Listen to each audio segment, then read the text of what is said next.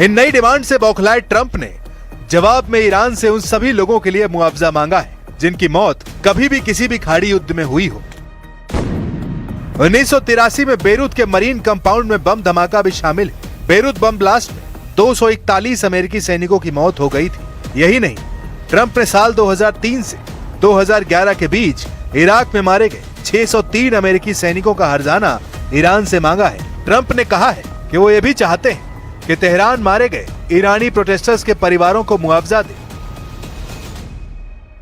They asked for reparations, you might say, or they asked for money for the damage that we've done. I said, that's a good idea. Well, we're going to ask for money for the damage they've done over a 50-year period. Whether you go SS Cole or whether you go all of the people that were so badly hurt, so badly wounded or killed, many thousands of people, and maybe damages for the 52,000 protesters over the last 4 months that were killed in Iran.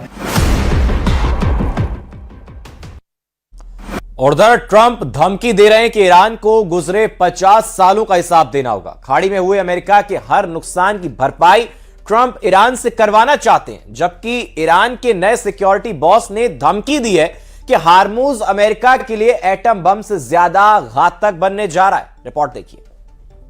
Trump हमारे साथ। Trump के गुस्से को बढ़ाने वाला एक नया ऐलान ईरान ने इसके बाद किया है।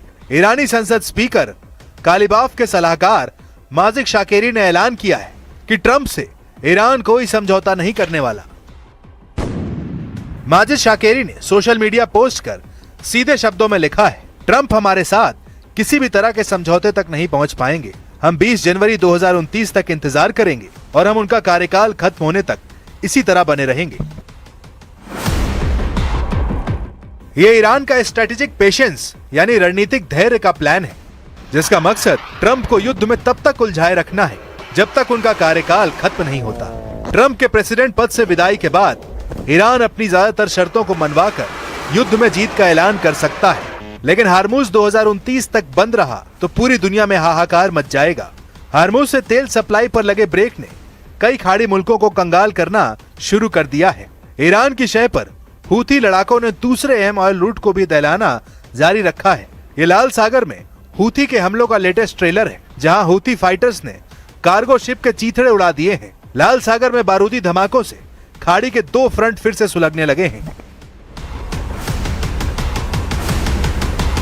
यही वो 2 फ्रंट बारूदी धमाकों से दहल रहे हैं।